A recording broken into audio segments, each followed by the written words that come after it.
নমস্কার। রম্য গল্পমালায় সকল শ্রোতা বন্ধুদের জানাই স্বাগত। আপনাদের সাথে আমি রম্য মাইতি। আজ পরিবেশন করতে চলেছি একটি ভিন্ন স্বাদের গল্প, সরল কাকার ম্যাজিক টিপস।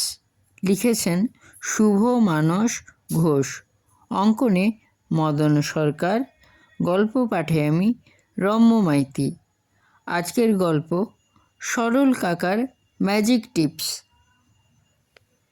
আমাদের পাড়ার সরল কাকা একসময় ম্যাজিক করতেন। ম্যাজিকে ভালোই নাম করেছিলেন, কিন্তু এখন বয়স হয়ে গেছে, মাথার চুল প্রায় সবই পেকে গেছে। ঘুরে ঘুরে ম্যাজিক করার ধকল নিতে পারেন না, পুরোপুরি বসে গেছেন। সরল কাকা ম্যাজিক ছাড়লেও ম্যাজিক তাঁকে ছাড়েনি। এখনও চান্স পেলেই আমাদের মতো ছোট ছোট ছেলে মেয়েদের ম্যাজিক টিপস বিলিয়ে বেড়ান। আর কেউ যদি তাঁর বাড়িতে যায় তাহলে তো কথাই নেই। কবে, কোথায়, কোন ম্যাজিক দেখিয়ে লোককে তাক লাগিয়ে দিয়েছেন, ম্যাজিকের ছবি দিয়ে খবর বেরিয়েছিল। তাঁর ম্যাজিকের আসরে উপস্থিত হয়ে কোন দেশ নেতা তাঁকে সার্টিফিকেট দিয়েছিলেন, কাগজের এসব কাটিং দেখাতে দেখাতে মুখ চোখ উজ্জ্বল হয়ে ওঠে তাঁর। তাকে দেখে আমাদের মনও ভালো হয়ে যায়। সরল কাকার ম্যাজিক টিপসগুলো ভারী অদ্ভুত, শুনলে অবাক হয়ে যেতে হয়। এই যেমন তিনি আমাকে বলেছিলেন, পুকুরের জলে ডুব দিয়ে নিঃশ্বাস আটকে 10 বার মকর মকর বললে জলের তলাতেও নাকি মানুষ নিঃশ্বাস নিতে পারে।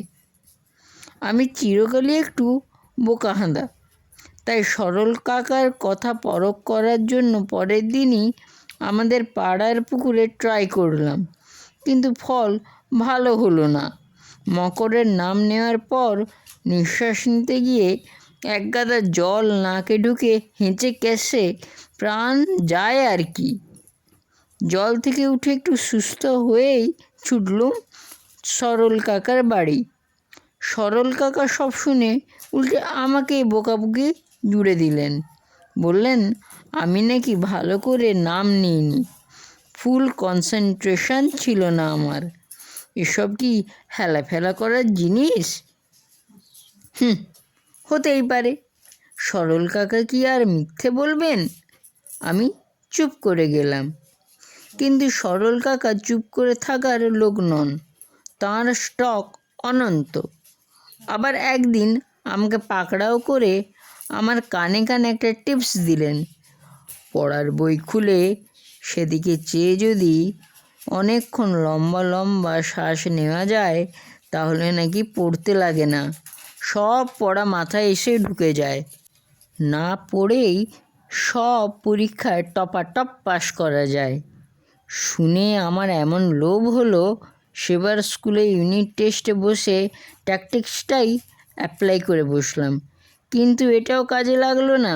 পড়া মাথায় ঢোকা দূরে থাক, পরের দিন পরীক্ষা দিতে গিয়ে দেখি কিছুই ছাই মনে পড়ছে না।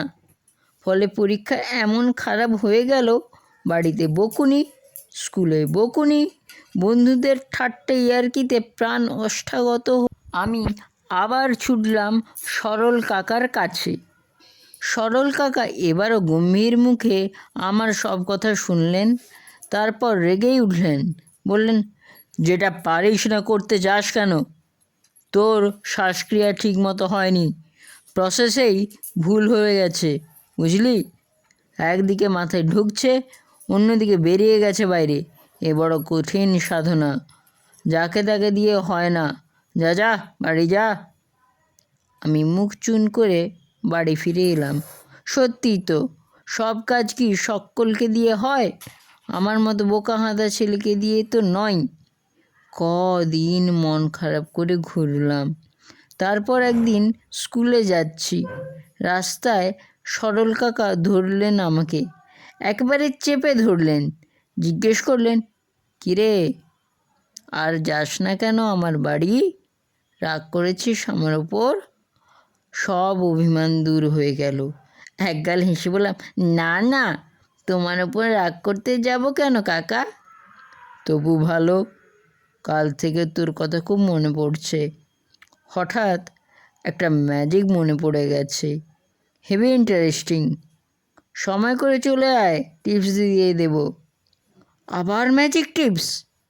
এবার আমি মনে মনে একটু ভয়ই পেলাম, কিন্তু সরল কাকা আমাকে আশ্বস্ত করে জানালেন, এতে ভয়ের কিছুই নেই, নো রিস্ক, একেবারে ইজি। যদি সাকসেসফুল হতে পারিস দেখবি কি মজা। বিকেলে আসিস আমার বাড়ি, কেমন? আমার কৌতূহল তীব্র হয়ে উঠল, তর সইল না। বললাম, না না, এখনই বলো। তবে শোন, বলে সরল কাকা যা জানালেন শুনে আমি একদম হাঁ। দেওয়ালে মানুষের ছবি এঁকে সেটাকে যদি ভরে উঠে পরপর 3 দিন চেপে ধ্যান করা যায়, তাহলে ছবি জীবন্ত হয়ে ওঠে। তখন তাকে দিয়ে তুমি যা খুশি করিয়ে নিতে পারো। আলাদিনের আশ্চর্য প্রদীপের দৈত্যের মতো ফোকটে বিনা মাইনের একজন কাজের লোক পেয়ে যাবে তুমি। টিপসটা দুর্দান্ত লাগলো আমার। এই রকম একটা লোক পেলে সবচেয়ে সুবিধা হয় মার। 2 দিন অন্তর কাজের লোক পালাচ্ছে, খাটতে খাটতে জীবন শেষ মার। একটু হাঁপ ছেড়ে বাঁচবেন। শুভস্য শীঘ্রম। আমি দেরি করলাম না। সেদিন স্কুল থেকে বাড়ি ফিরেই সকলের নজর এড়িয়ে আমার পড়ার ঘরের বইয়ের র্যাকের পেছনের দেওয়ালে স্কেচ পেন দিয়ে এঁকে ফেললাম একটা মানুষের ছবি। পরের দিন ভোরে উঠে দরজায় এঁটে আসন পেতে বসে গেলাম ধ্যানে। সরল কাকার কথা মতো পরপর 3 দিন দম লাগিয়ে ধ্যান করলাম, কিন্তু কোথায় কি, ছবির মানুষ জ্যান্ত হওয়ার চারপাশ দিয়ে হাঁটল না। ছবি থেকে বেরিয়ে এসে একটা হ্যালো পর্যন্ত বলল না। উল্টে খচর মচর শব্দে ধ্যানটাই গেল ভেঙে। চোখ চেয়ে ঘাড় ঘুরিয়ে আমার তো চোখ ছানা বড়া। জানলা দিয়ে ভেতরে ঢুকে বসেছে একটা বাঁদর ছানা। ঘরের কোণে জুলজুল করে তাকিয়ে দেখছে আমায়। আমাদের এ তল্লাটে বাঁদরের উৎপাত ভালোই আছে। খাবারের খোঁজে মাঝে মাঝেই তারা ফুটপাট করে ঘরে ঢুকে পড়ে, এটা সেটা টানাটানি করে। পেটে বাচ্চা ঝুলিয়ে এক আধটা মা বাঁদরও থাকে দলে। এই বাচ্চাটার মা মরে গেছে খুব সম্ভব, তাই একা হয়ে পড়েছে বেচারা। আহারে! ধ্যান রইল পড়ে। তড়াক করে উঠে আমি চুকচুক করে ডাক দিলাম বাঁদর ছানাকে। বাঁদর ভারী খুশি হলো, সুরসুর করে এসে তরতর করে গা বেয়ে চড়ে বসলো আমার মাথায়। তারপর পরম যত্নে আমার চুলে বিলি কাটতে শুরু করলো। বাহ, এ তো বেশ সেবা পরায়ণ বাঁদর, রীতিমতো ট্রেন্ড। আমি তাকে মাথায় করে চেয়ারে বসে পড়লাম। বাঁদর বাবাজি সঙ্গে সঙ্গে আমার মাথা থেকে টেবিলে অবতীর্ণ হয়ে গ্যাঁট হয়ে বসলো। আমার দিকে যে জিজ্ঞেস করলো, কিচিমিচি কচু কচু। বাবা রে, কি কঠিন ভাষা! বিন্দু বিসর্গ না বুঝেই আমি আন্দাজে বললাম, এই বাঁদর ছানা, টেবিল থেকে নাম, নাম বলছি, সব বই পড়ে যাবে। বাঁদর ছানার কথা না বুঝলে কি হবে, সে আমার কথা দিব্যি বুঝলো। সঙ্গে সঙ্গে টেবিল থেকে টপাস করে নেমে স্ট্রেট 2 পায়ে ভর করে দাঁড়িয়ে হাত নেড়ে আবার শুধলো আমায়, কিচিমিচি কচু কচু। আমি মুগ্ধ হয়ে গেলাম।